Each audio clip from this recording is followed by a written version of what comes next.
네, 오늘 시그널픽에서는 장동혁 국민의힘 원내수석 대변인 모시고 얘기를 나눠보겠습니다. 어서 오세요. 네, 반갑습니다. 반갑습니다.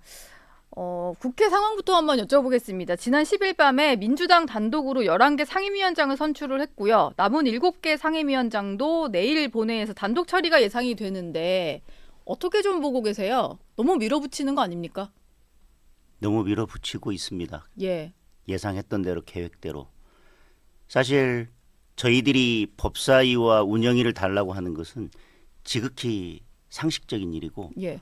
정당한 거고 그동안 국회 운영 관례에 비춰보면 너무나 당연한 일입니다. 그런데 민주당이 법사위, 운영위, 과방위 세 개를 다 가져가겠다고 하고 결국 강행 처리했고 예. 그것을 욕심내는 이유는 딱 하나라고 생각합니다. 이재명 대표에 대한 방탄. 방탄. 그리고 이재명 대표에 대한 사법 리스크가 더 현실적으로 다가올수록 민주당이 그만큼 급하기 때문에 뭐 한치의 양보도 없이 계속해서 이렇게 일방적으로 밀어붙일 것이라고 보여집니다. 예. 근데 그 대변인께서 얘기하신 거 보니까 남은 7개 그대로 상임위원장을 받는 것은 여당의 기본 역할이 아니다 이런 얘기를 하셨던데 이렇게 좀 일방적으로 11개만 가져가고 나머지 남겨놓은 7개라도 가져라라고 하는 걸 받으면 안 된다라고 보시는 거죠? 국회 운영의 기본 원리는 견제와 균형입니다. 예. 뭐 다수당이든 소수당이든 국회에 있는 교섭단체 간 원만하게 협의하고 국민들을 위해서 어떤 게 더 좋은지 대화를 통해서 풀어가는 게 기본 원리인데 일방적으로 쭉 자기들이 다 가져가겠다고 하고 네. 그럼 국회의장과 법사위원장을 가져가면 원하는 법을 원하는 때 입맛에 맞게 무조건 다 통과시킬 수 있는 그런 자리를 다 가져가는 거지 않습니까? 그러면 국민들을 위해서 저희들이 법안을 어떤 때는 반대도 해야 되고 또 법안 통과를 우리가 좀 저지하면서 계속 대화와 타협을 해나가야 되는데 예. 그런 것들이 전혀 작동되지 않고 발휘되지 않고 다수당이 일방적으로 하는 것을 우리가 그냥 그대로 방치하면서 그냥 끌려가기만 하는 것은 저는 국회를 방치하는 것이고 예. 의회주의를 포기하는 것이고 국민들의 권리와 민생을 내팽개치는 것이라고 생각합니다. 일단 국민의힘에서는 우원식 국회의장 사퇴 촉구 결의안을 내기로 이미 제출을 하셨고 그 다음에 뭐 민주당의 독주에 대응을 하기 위해서 뭐 매일 의총을 연다 이런 방침을 세우셨는데 뭐 이렇게 의총 열고 모여서 얘기하시는 거 말고 좀 대응할 수 있는 방법이 또 있을까요? 대응할 수 있는 방법들에 대해서 저희들이 의총에서 논의를 해 나가고 있고 예. 사실 비공개로 진행되고 있기 때문에 그 내용들을 다 말씀드리기는 어려울 것 같습니다. 또 저희들의 전략을 다 말씀드리기는 어려울 것 같고. 그런데 우원식 국회의장은 중립 의무가 있고 예. 오히려 이렇게 여야가 의석수에서 많은 차이를 보일 때는 의장으로서 이걸 중재하고 서로 원만히 대화가 될 수 있도록 하면서 중립적으로 국회를 운영해야 되는데 뭐 거의 민주당 대변인 역할을 하고 계신 것 같습니다. 의장으로서. 저희들은 사퇴 촉구 결의안을 부득이 낼 수밖에 없었고 오늘 제출했고 예. 뭐 다른 방법들도 뭐 법적인 방법이나 아니면 저희들이 어떻게 뭐 농성이든지 장대든 장외든 여러 방법들을 고민하면서 예. 민주당의 이런 독주가 잘못됐고 이것이 결국은 국민들에게 피해로 돌아간다는 것을 설득하고 국민들께 설명하려고 합니다. 민주당이 일단 뭐 11개 상임위원장을 선출한 것도 선출한 건데 핵심 상임위라고 할 수 있는 운영위 법사위 그다음에 과방위를 보면 다 강성 친명으로 분류되는 분들이 임명이 됐거든요. 뭐 운영위야 당연히 원내대표가 맡는 거니까 박찬대 원내대표가 맡았고 정청래 법사위원장의 최민희 과방위원장인데 여기에 대해서 민주당이 뭐 어쩔 수 없다라고 얘기는 하지만 더 이재명화가 될 거다. 강성 친명 위주로 국회 운영할 거다. 이런 우려는 좀 커지고 있는 것 같아요. 좀 어떻게 보셨습니까? 그렇게 보지는 않습니다. 예. 왜냐하면 더 이상 이재명화 될 여지도 없습니다. 이미 충분히 이재명화 되어 있고 예. 그 이재명화 되어 있는 바탕 위에서 정청래 의원 같은 경우는 이미 네. 21대 상임위원장 하셨잖아요. 했죠. 근데 콕 집어서 이재명 대표의 방탄을 위해서 맨 전위에 배치해서 법사위원장 그리고 최민희 의원이 그동안 어떤 활동을 해오시고 민주당의 어떤 대변인 역할을 해오셨는지는 충분히 예. 알 것입니다. 그런 분들을 지금 전진 배치한 것만 보더라도 이제는 국민 눈치 안 보고 오로지 이재명 대표를 살리기 위해서 이재명 대표의 명심만 살피겠다. 대놓고 선전포고하는 것이고 지금 그 순서대로 그 각본대로 차곡차곡 진행되어 가고 있다고 보여집니다. 예. 일단 7개 상임위원장이 남아 있는데 국민의힘에서 이것도 받을 수가 없다라고 한다면 민주당은 좀 기다렸다가 이것도 나머지 다 처리하겠다. 그럼 결과적으로 18개 상임위를 다 가져가게 되는 건데요. 국민의힘 입장에서는 다 가져가고 오히려 그것에 대해서 불거지는 책임을 모두 민주당이 져라. 뭐 이런 거를 좀 염두에 두시는 건지 앞으로 좀 어떻게 진행될지가 궁금한데 어떻습니까? 민주당에게 책임을 져라라는 것보다는 예. 민주당이 이렇게 일방적으로 힘으로 밀어붙이는 데 대해서 저희들이 달리 대응할 수 있는 방법도 없고 저희들이 법사위와 운영위를 요구하는 것은 처음에도 말씀드렸지만 지극히 당연하고 상식적인 요구임에도 불구하고 그걸 들어주지 않고 11개 일방적으로 처리하고 그 11개 상임위는 아까 말씀하신 운영위 법사위 과방위 외에도 주요 상임위가 다 있습니다. 예. 주요 상임위 11개 다 가져가고 그냥 남은 거 가져가려면 가져가고 말라면 말고 이런 식의 민주당의 태도에 대해서 저희들이 받아들일 수 없다는 것이고 그것은 아까도 말씀드렸지만 국회 여당으로서 그리고 또 우리가 대통령을 도와서 여러 국정 과제들을 해 나가야 되는 여당으로서 그 책임을 방기하는 것이라고 생각하기 때문에 예. 저희들은 민주당의 이런 일방적인 독주에는 동의할 수 없습니다. 그러면 국민의힘은 앞으로 뭐 시행령을 통해서 어떤 법안이 제대로 좀 처리가 안 될 것 같으면 시행령으로 하시거나 아니면 당정협의를 하신다거나 15개 특별위원회를 만들었으니까 특위 위주로 좀 국회에서 민생을 챙기겠다. 이런 전략이라고 볼 수 있을까요? 저희들이 상임위를 들어간다 하더라도 지금 민주당은 이재명 대표 방탄을 위한 법안들을 처리하기 위해서 저희들이 추진하려고 하는 법안을 통과시켜 줄 것 같지도 않습니다. 민생 그런데, 얘기 안 하고 방탄만. 그렇죠. 네. 그런데 지금 굳이 법을 개정하지 않더라도 네. 지금 현행 법 내에서 또 필요하다면 말씀하신 것처럼 시행령만 개정하더라도 민생을 챙길 수 있는 부분들이 충분히 있고 그리고 지금 법 테두리 내에서도 지금 어려운 국민들의 삶을 살피고 민생을 살피고 경제를 살려야 되고 예. 그런 여러 그런 일들이 굳이 꼭 법 개정을 필요로 하는 것은 아니기 때문에 저희들은 상임위가 어떻게 구성되든 어떻게 운영되든 그거 상관없이 지금 있는 15개의 특별위원회 특위와 예. 그것이 아니더라도 지속적으로 당정 협의를 해나가면서 여당으로서 국민의 삶을 챙기고 민생을 챙기는 부분에 있어서는 소홀함이 없도록 최선을 다하겠습니다. 예. 오히려 민주당은 방탄을 위해서 국회를 하고 국민의힘은 민생을 챙기는 일을 하겠다. 이렇게 좀 대비되는 행보를 보이시겠다. 이렇게 그렇습니다. 이해가 되는 것 같아요. 국회 상황을 좀 여쭤봤고 이재명 대표 얘기도 좀 해볼 텐데 최근에 한동훈 전 위원장이 헌법 84조 이 부분을 좀 부각을 하시면서 이게 네. 상당히 좀 논쟁거리로 떠올랐습니다. 이화영 전 경기도 평화부지사가 실형을 선고받았잖아요. 대북 송금 의혹으로. 이재명 민주당 대표도 아마 주중에 추가로 기소가 될 것 같아요. 그래서 이게 대통령의 사법 리스크가 일 수 있는 헌법 84조를 한동훈 전 위원장이 꺼낸 건데 의원님도 이 부분에 대해서는 동의를 하시는 거죠? 판사 출신이시니까. 법을 해석하는 원칙은 예. 물리적 의미 그것을 넘어설 수는 없다고 생각합니다. 네. 그 물리적 의미가 불명확할 때는 뭐 보충 해석이든 아니면 뭐 유추 해석이든 다른 것들이 가능하지만 형사 소추되지 않는다고 명확하게 되어 있습니다. 예. 그러니까 대통령이 되고 나서 어떤 형사 문제가 불거지고 그다음에 그것이 기소되고 이건 안 된다. 기소하지 못한다. 그런데 이미 재판을 받고 있는 사람이 대통령이 된다고 해서 재판이 중단된다? 저는 그 소추되지 않는다는 그 물리적 해석 범위 내에 재판도 계속되어서는 안 된다라고 하는 그 의미를 절대 담을 수 없다고 생각하고 예. 우리 헌법이 본인을 방탄하고 본인의 사법 리스크를 덮기 위해서 어떻게라도 대통령의 자리로 가려고 하는 그런 사람까지 보호하기 위해서 헌법 제84조를 두었다고 생각하지는 않습니다. 그것은 우리 헌법이 가지고 있는 헌법 정신에 포함될 수 없다. 그리고 가장 기본적인 물리적 해석의 범위, 문헌 그대로 해석했을 때 그 범위에 절대 포함될 수 없다고 생각합니다. 예. 어쨌든 한동훈 전 위원장이 계속 글을 올리시는 걸 보면 이재명 대표의 사법 리스크를 계속해서 상기시키는 그런 글들인 것 같고 또 최근에 올린 거를 보면은 이런 표현을 하셨더라고요. 이재명 대표가 개헌이나 탄핵으로 대선 시기를 앞당기는 희대의 무리수를 쓸 수 있다 이런 얘기를 했는데 이 얘기는 왜 하신 걸까요? 이미 그게 현실화되고 노골적으로 드러나고 있지 않나요?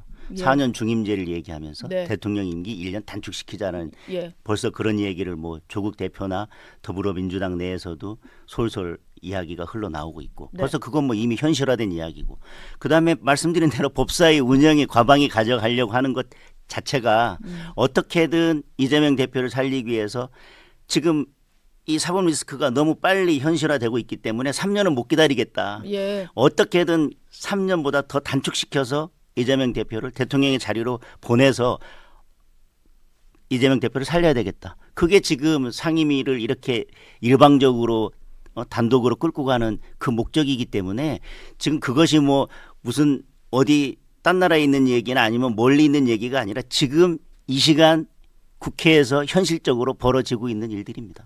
실제로 좀 그러면 이재명 대표가 어떤 방법으로든 본인의 사법 리스크에 결론 내는 걸 미루기 위해서 여러 가지 시도를 좀 할 거다 이렇게 보시는군요. 당장 민주당에서는 그런 법도 발의하겠다고 하지 않습니까? 판사 검사가 법을 왜곡하면 그 법을 왜곡한 죄를 처벌하는 예. 그런 법을 만들겠다. 법 그리고 이제 왜곡죄.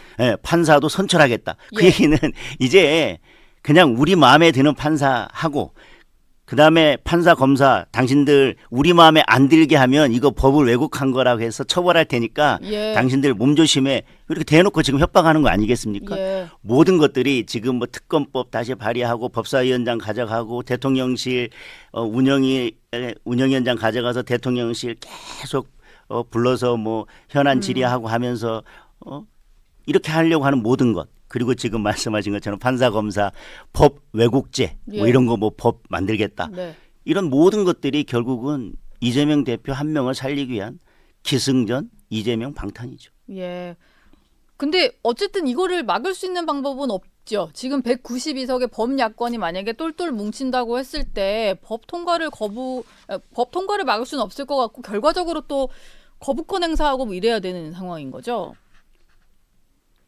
저는 이재명 대표를 예. 살리기 위해서 이렇게 민주당이 독주를 하고 이재명 대표 살리기 위한 여러 법을 발의하고 그걸 통과시킨다 하더라도 저는 그것은 국민들이 민심이 저는 용납하지 않는다고 생각합니다. 예. 그런 경우를 대비해서 헌법상 대통령에게 제2요구권을 부여한 것이기 때문에 네. 그런 권한을 사용해서라도 민주당의 이런 이재명 대표 살리기 방탄 입법들은 막아야 된다고 생각합니다.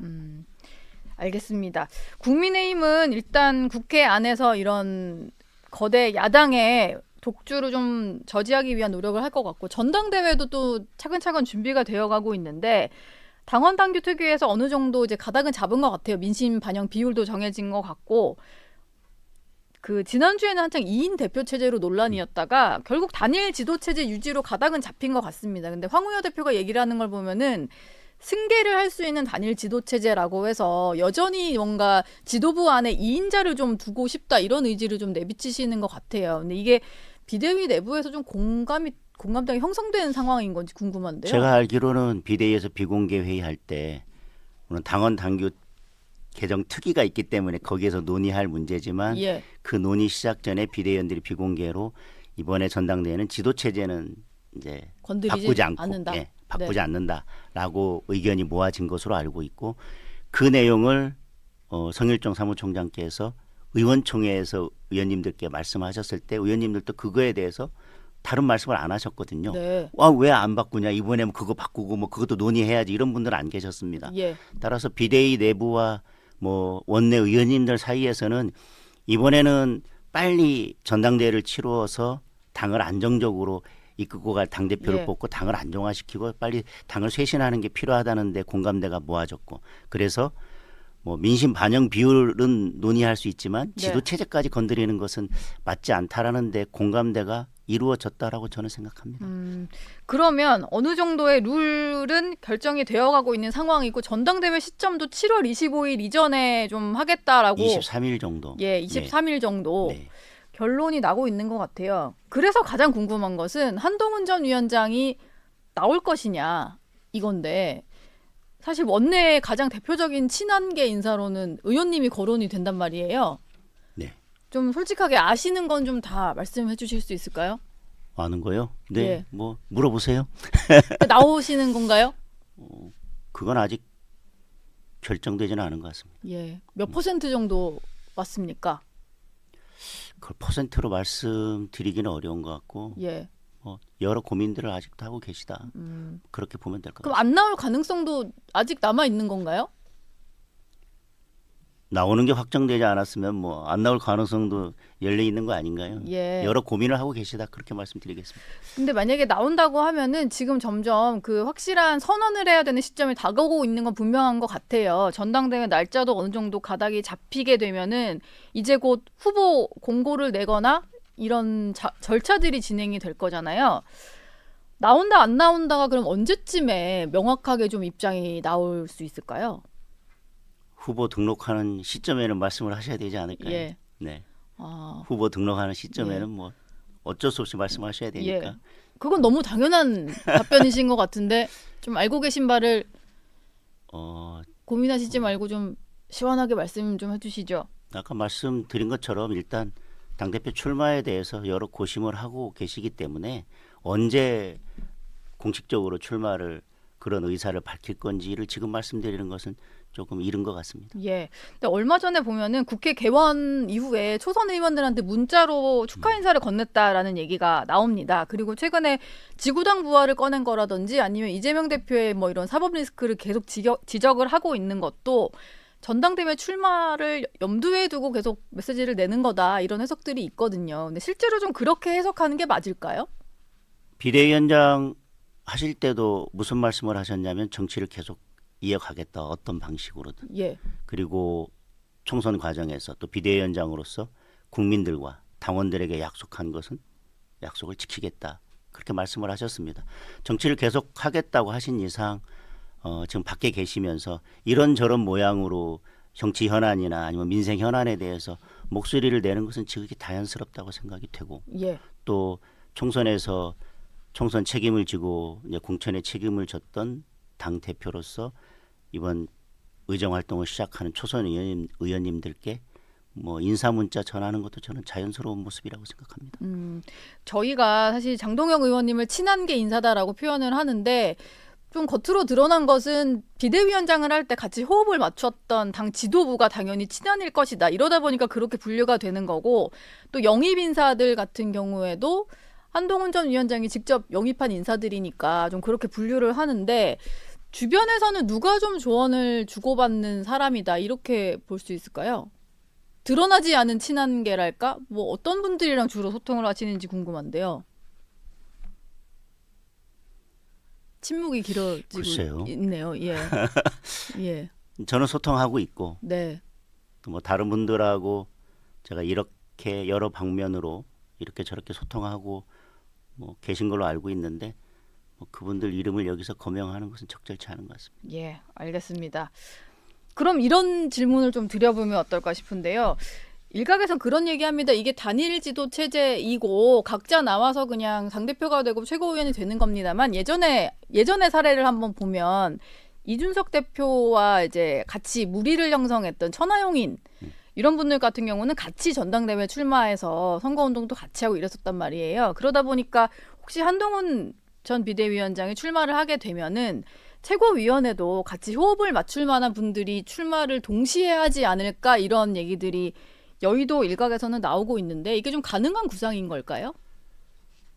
당대표가 되면 최고위원들이 예. 또 같은 목표를 가지고 어떤 때는 뭐 다양한 의견을 낼 수도 있지만 그래도 서로 협력하면서 건강한 목소리를 내면서 같이 갈 분들이 최고위원으로 있는 게 중요하다고 생각합니다. 예. 그래야 또 안정적인 당 운영도 가능하고. 예. 그래서 만약 출마를 고민하고 계신다면 당연히 어떤 분들과 함께 또 최고위원 당대표 출마를 같이 하실지 그 부분도 당연히 고민하고 계시리라고 생각합니다. 예. 알겠습니다. 한 전 위원장 부분에 대해서는 말을 너무 아끼셔서 백서 얘기로 좀 넘어가 볼게요. 총선 백서 투기가 요즘에도 뭐 활동을 하고 있고 얼마 전에 저희 채널A가 취재한 것에 의하면 대통령실 관계자에게도 질문지를 보내서 답을 좀 달라라고 했다고 합니다. 지금까지 진행된 걸로는 한 전 위원장의 면담은 성사되지 않은 것 같아요. 조정훈 특위위원장 같은 경우에는 아직 연락이 안 왔다라고 얘기를 하고 있는데 한 전 위원장은 답을 할까요? 실제로 면담이 성사될 걸로 보십니까? 아니면 이대로 면담 없이 종료가 될 것 같으세요?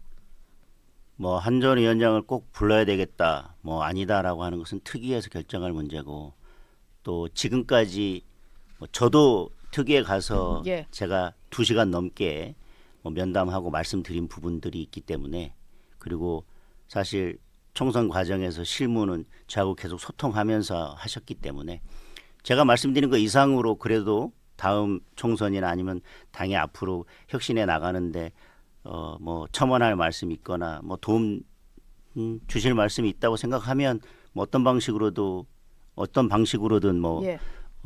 백서 특위의 의견을 낼 수도 있지만, 뭐 제가 특위에서 어떤 내용을 이야기하고 어떻게 면담을 했는지에 대해서는 뭐 한 전 위원장에게 말씀을 드렸기 때문에 네. 그 이상 더 말씀하실 게 없다라고 생각한다면 뭐 굳이 뭐 따로 의견은 안 주실 수도 있다고 생각합니다. 아, 의원님이 백서 특위와 면담에서 얘기한 거를 한 전 위원장과는 공유를 하신 거군요. 뭐 제가 대략 예. 이런 선에서 제가 알고 있는 이런 내용, 네. 뭐 이렇게 말씀드렸다. 뭐 그 정도 말씀드렸으니까 네. 뭐 그 정도면 충분하고, 그 이상 뭐 따로 말씀하실 게 없다고 생각하시면 뭐 굳이 뭐 의견을 또 따로 내시지는 않아도 되지 않나. 좀 개인적인 생각은 그렇습니다. 예. 조정훈 위원장도 그래서인지 한동훈 전 위원장이 면담에 응하지 않을 거라면 뭐 장동혁 당시 사무총장과 면담한 내용으로 좀 가름해달라, 이 정도의 의사 표시만 해줘도 그렇게 하겠다라고 했는데 굳이 그런 의사 표시할 필요는 있을까요? 저는 뭐 굳이 그런 의사 표시를 할 필요가 있을까 싶습니다. 예. 네. 그러면은 면담은 이루어지지 않을 것 같고, 아마 이대로 백서특위는 한동훈 전 위원장에 대해서는 직접적인 얘기는 못 들을 것 같기는 한데, 만남이 무산됐다는 사실도 백서에 실을 수 있다, 이런 얘기를 또 했거든요. 이건 좀 어떻게 뭐 그건 들으셨어요? 백서특위가 결정할 문제고, 예. 제가 그거에 대해서 이런저런 뭐 평가를 할 문제는 아닌 것 같습니다. 그렇습니까? 네. 백서는 이제 좀 당내 이슈에서 좀 벗어났나요? 어떻게 봐야 될까요? 예전에는 이게 너무 논란의 소지였고, 지금은 뭐 거의- 논란이 되거나 아니면 뭐 그렇게 관심을 받고 있지는 못한 것이, 저희들은 지금 원구성에 예. 모든 것을 다 걸고 싸우고 있기 때문에 지금 원구성 외에 당내 다른 것들에 대해서 관심 가질 여유는 많지 않은 것 같습니다. 예. 지금은 원내 현안을 조금 해결을 네. 해야 된다. 자꾸 한동훈 전 위원장 얘기 여쭤봐서 죄송한데 너무 또 가정이라서 답을 안 하실까봐 이것도 좀 걱정스럽긴 한데 이거 좀 여쭤보고 싶습니다. 지난번 전당대회 때 보면 결과적으로 원내에 있는 김기현 의원이 대표가 됐었잖아요. 그리고 바깥에서 좀 당대표 도전하려고 했던 원외 인사들 같은 경우는 좀 그 원외 인사로서의 한계 때문에 좀 안 됐던 부분도 있는데, 만약에 한동훈 전 위원장이 다시 대표가 된다고 했을 때 원내와 원외의 이슈가 좀 많이 다를 수가 있잖아요. 당장 이런 이슈가 벌어졌을 때도 원내에서 해야 되는 일들이 있고 원외 대표는 좀 한계가 있을 수 있을 텐데 이건 좀 어떻게 정리가 될 만한 부분일까요?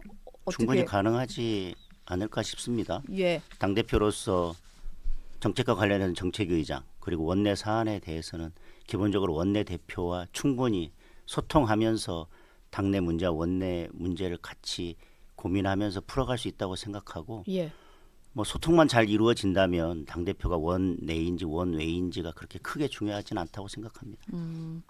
근데 또 들어왔을 때 이준석 대표는 이런 얘기 하시더라고요. 이준석 의원은 뭐 한동훈 전 위원장이 들어오게 되면은 계속 중간고사, 기말고사 보는 느낌으로 뭐 최상병 특검법이라든지 김건희 여사 특검법 이런 것에 대한 답을 해야 될 거다. 당 대표다 보니까 그런 얘기를 했는데 지금까지는 사실 그 부분에 대해서는 전혀 입장 표명 같은 건 없었거든요. 이재명 대표 언급만 하시고 그런 일을 맞닥뜨린다면은 좀 명확한 입장이 나올 수 있을까요?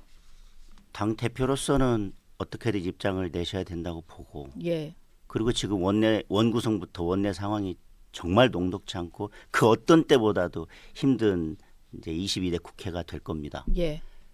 그리고 또 당도 쇄신해야 되고 또 다음 지방선거도 대비해야 되고 여러 산적한 과제들이 있고 당의 상황이 녹록지 않기 때문에 또 한동훈 위원장 오히려 생각하고 아끼는 분들은 지금은 때가 아니고 출마하지 않는 게 좋다라고 애정 어린 말씀도 해주신다고 생각합니다. 예. 그걸 뒤집어서 이야기하면 그래도 당이 필요로 하고 당의 쇄신을 위해서 한동훈 위원장이 나서야 될 때가 지금이라고 생각하면 아무리 어려워도 예. 그런 것들에 대한 답을 해야 되고 당을 쇄신해야 되고 그런 역할들을 감당해야 되고 그렇기 때문에 나서지 않는 것도 정치적 책임을 지는 방법이긴 하지만 또 그래도 당이 필요로 할 때 당을 위해서 헌신하고 희생하고 당의 여러 이런 어려운 문제들을 풀어가는 것도 저는 정치적 책임을 지는 하나의 방식이라고 생각합니다. 예.